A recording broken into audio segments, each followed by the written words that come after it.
So we are here in good old Harvard Square. Here's the entrance to Harvard.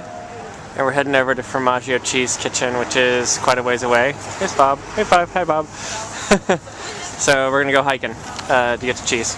We spotted this crazy albino squirrel. Check that out.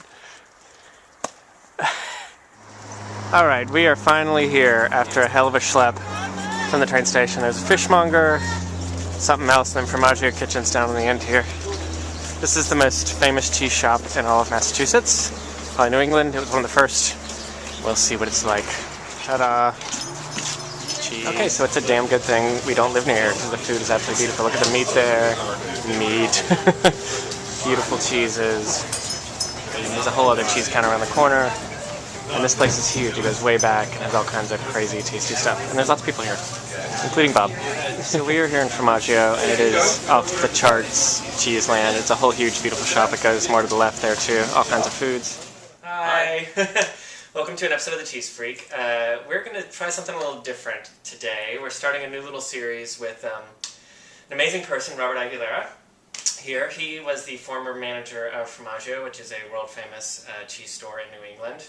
I can say world famous, right? You can say world famous, yeah, it is. I met him through, he wrote an article for this magazine called Edible Boston, and I emailed him, and he was cool enough to agree to come and be on the show. So today's going to be less about me and more about listening to someone who actually knows what they're talking about for once. But I want you to tell a little bit of your history first. How did you get into cheese? Yep, got into cheese quite by accident. I used to work for Starbucks for a long time, so coffee was my thing first. Fell out of love with managing cafes and wanted to get into food. Thought I wanted to cook. I went to see a person who was running a shop that used to exist on Commonwealth of Mass Ave called the Seasonal Table. And that cursed space. The cursed space in Boston that for some reason can't hold a business for longer than 4 years. At the time, it was a gourmet shop, a gourmet food shop, and my friend was managing the shop, and he asked me, do you want to know, or could you run a cheese counter? I said, what do you mean? He's like, well, the guy I'm having run it right now, he's going to be leaving in a year. Do you think you could learn everything about cheese in a year to run it? I said, sure, what does there know about cheese? I had no idea. I'd never loved cheese. That's like when I started this blog. I was like... the exact same thing. That's like, what drew me... I was like, oh, maybe 10 shows, you know? Right, but this is what drew me to come and talk to you, because it's the same thing. The experience that you had with cheese as a child is not the same as when you grow up and finally taste real cheese. The one that completely floored me was a sheep milk cheese from Sardinia called Fiore Sardo. A sheep milk cheese that's smoked and then lacquered with lamb's fat on the outside of it for the time that it ages. Really gorgeous, really smoky, really over the top. And the first thing after tasting it I said to the person, my friend who was interviewing me, was, you can get milk from sheep? I mean, that's how far off the map I was with knowing anything about cheese. I didn't even know you could get milk from that animal. That's bad. Yeah. It's 25. Was that bad? That's probably not bad. Was it that bad? I don't know. But then again, this is cheese. Why should it be complex? Why should it be so in depth? Why should we know everything about it? Right. But for me, that wasn't the turn. For me, it was, I need to know why. I need to know where this came from. I need to know everything about that one cheese was the start. The place closed. I got an interview, luckily, over at Formaggio Kitchen, and I got a 1-shift-a-week job on the registers at Formaggio Kitchen for the first 3 months, and then slowly worked my way into the cheese counter, and then it went on from there. I became the cheese buyer, became the general manager, got to go on all the trips, all the buying trips, to find cheeses, to taste them, to pick them. And he's describing my fantasy life. Keep going. I'm just... And it's incredible. Seething with jealousy, isn't it? Yeah. And it was the best 6 years I think I could have spent around food. That's awesome. In this case, it was around cheese, and it took me through so many other things, through wine, through grocery, through you name it. That's awesome. So yesterday we finally decided to go to the real Formaggio. It's up in Cambridge, the original one. It's a freaking hike from the train. So these are hard-won cheeses for you. He recommended some of these, and so we went and I kind of worked with the person there to pick them out and stuff. And what was awesome is he walked in and he was like, oh, that's that, without even knowing the names. He was like, that's that, that's that, that's that, and only one of them stumped him. So that's how awesome this guy is. So, why don't just quickly, I think what we'll do is just kind of jump in, and I want you to do what I usually do and just tell me about what you know about the cheese. Don't go on forever. I know you could probably go on for 1,000 years about every single cheese. I'll try to keep it brief. Yeah.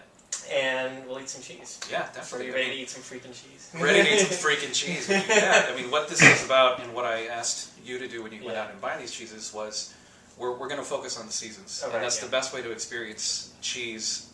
Not that it came from exactly the season it was made in, but the season that we're in. These are the most appropriate for now. In fact, some of them were made in maybe 2 months ago. Some of them were made maybe a month ago. Some of them were made a couple months ago. Some were made in October. Right. So you're tasting all sorts of different seasons, but the reason I chose these for you to go and find was the flavors that come from them.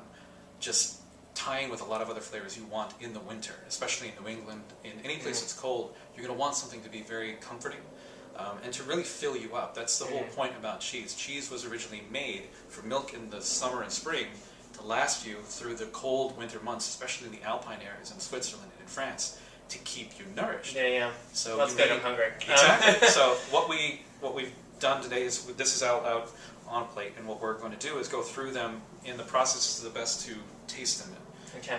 And so just for a second, because we're just introducing the seasonal shows, we're going to do 4 shows a year with you.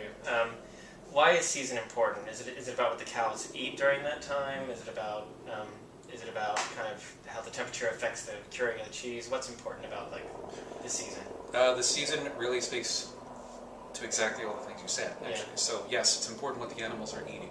Yeah. If they're on grass, you get a lot more pronounced flavors coming from whatever they were grazing on. It really comes through the cheese. Okay.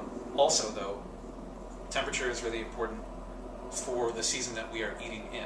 It actually will guide you subconsciously without you knowing that you're going to choose these cheeses. You actually know, your body knows, and every single part of your edible life wants these cheeses without you really knowing it because of the season you're in. You're going to start thinking, it's like how you want red wine more than Correct. red wine. Yeah, and I got to witness this firsthand with all the customers who came into Formaggio Kitchen by their buying habits. It actually forced me to buy what they were going to want, and I could expect that they were going to want mozzarella in August. A lot of it.